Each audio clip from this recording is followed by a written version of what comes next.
compliant DeWitt counties for fire and water restoration, reconstruction, and now duct cleaning to keep your air healthy. Find out how they can help you by clicking their icon at DeWittDailyNews.com. Netflix buffering, YouTube spinning, devices not connecting, Zoom calls dropping. Ugh, it's frustrating. Let's end your frustration by signing up for fiber internet in Clinton. Click the Connexus icon at DeWittDailyNews.com. From the newsroom of Regional Radio and DeWittDailyNews.com, I'm Ben Hubbard with this expanded 8 o'clock newscast.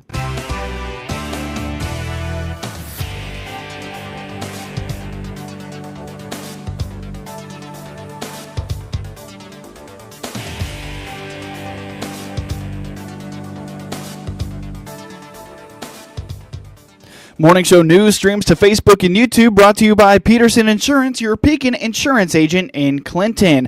Good morning once again. I'm your host, Ben Hubbard, and today for Seth Lawrence, here's what we got new for you this morning. At Tuesday night's Clinton City Council meeting, the council moved forward with plans for Kiwanis Park to be constructed. However, it will not happen until much later than expected. On the WHOW Morning Show Tuesday, Clinton City Administrator Tony Harris told Regional Radio this is one of the first projects he has taken on as the city administrator. Yeah, we're gathering steam again. As you recall, the park was, the wooden structure was failing, and it was torn down last fall, I believe it was. This was prior to me. Taylor, the former city administrator, worked on that, and he took the project before city council and got approval for new equipment, ADA compliant equipment, in the tune of $220,000. So it's not a cheap project. No. It's expensive. Diving into that, Commissioner Ballinger asked me to work on it. Diving into that, that's one of my first job duties that I actually enjoyed working on.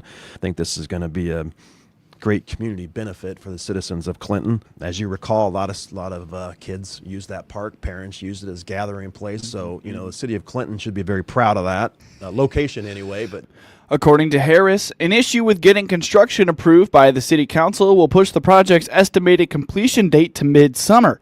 He says the work is getting started. Well, we were kind of at a disadvantage mainly because this was not taken before the council to get the approval for the install. So we were a little bit behind the 8 ball on that. We thought, we were hoping for May, but once we discovered that didn't go through the proper channels to get approved, we were delayed a little bit. So now it's looking more like July and August. Yeah, we're very disappointed in that. I know Commissioner Ballinger, he was thinking that this was going to be done in May, but it's not, and it's very unfortunate. But it is what it is. We're working on it now that we discovered some of this. We're working as fast as we can to get that install date. Public Works Director Steve Lobb, he's going to have a meeting with the Cunningham Recreation. It's the install group. They're going to come out and do a site visit and let him know what he needs to do to get the site ready. So the work is starting. The city has the chance to qualify for a grant through T-Mobile. The cost will likely total $500,000 when it is all done. Harris indicates the grant will be a small drop in the bucket, but everything helps. Part of what I ran into, I mentioned the $220,000. That's just for the equipment. When I was digging into this, I noticed that the other piece of it, the two other pieces of it, the install was not approved. That's what they approved last night, and the flooring, the surfacing of it. It's like a rubber surfacing that's ADA compliant for children and wheelchairs can be on it.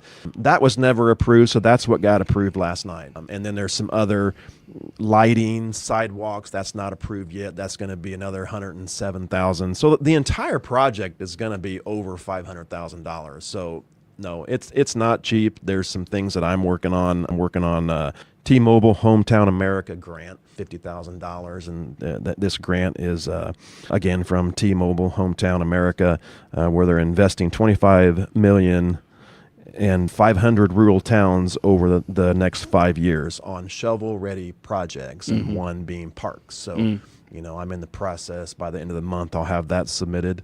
That's my avenue that I'm working on to try to alleviate some of the costs. $50,000 on a $500,000 project is not a whole lot of money, but that's been kind of fun, writing that grant and reaching out. It requires letters of support, which the radio station wrote one. Appreciate that.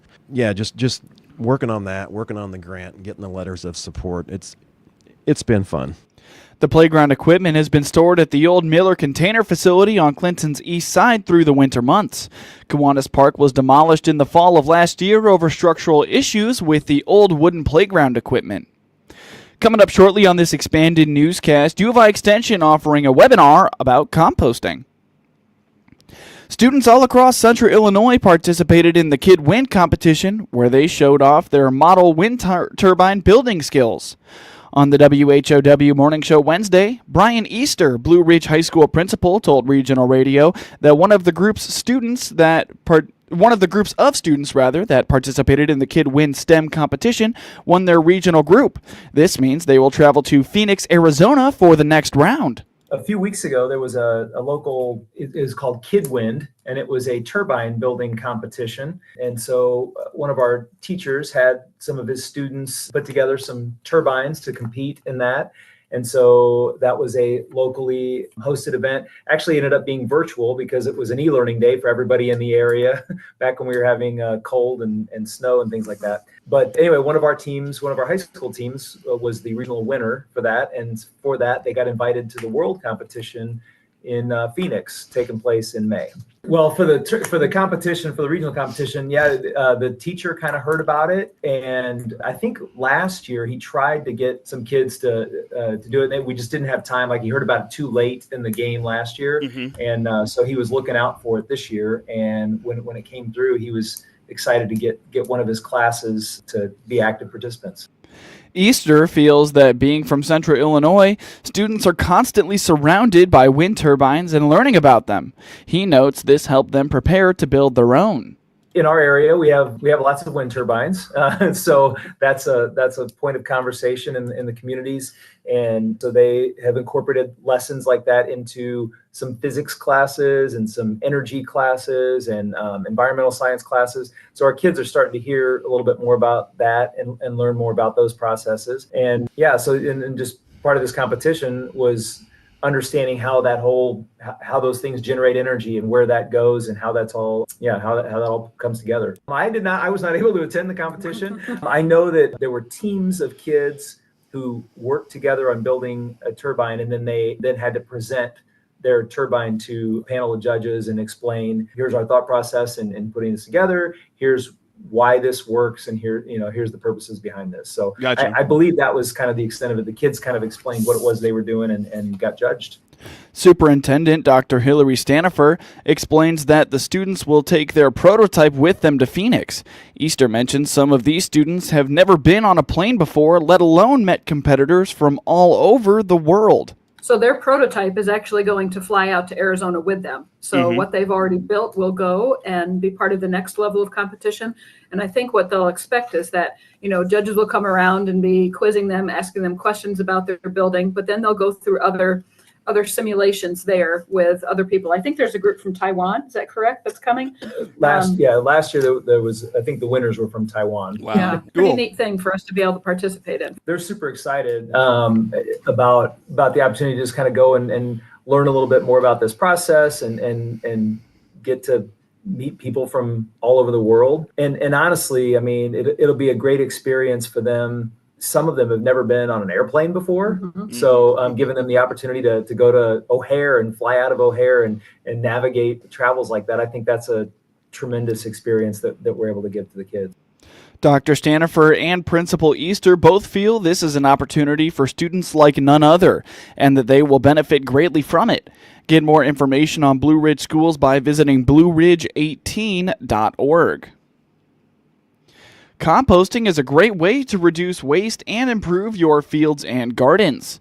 Doug Gucker, small farms educator with the University of Illinois Extension, explains that they will host a composting webinar series beginning April 2nd. He says it's for the person who wants to learn all there is about composting.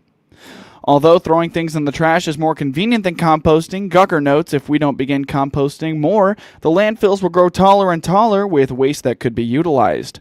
Gucker points out that much of our organic food waste goes into landfills and produces methane gas, which is harmful to the ozone. Instead, people should be using their apple cores, banana peels, and other waste to improve their green thumb. Register for this composting webinar series by visiting go.illinois.edu/compostleader and be sure to do so before the end of this month. Get news anytime from your computer or your mobile device at DeWitt County's #1 place for news, sports, police blotter, obituaries, and more, all free all the time at DeWittDailyNews.com. Shane here from Highway 51 Exchange, just south of Clinton. Let us service your lawn and garden equipment for spring with our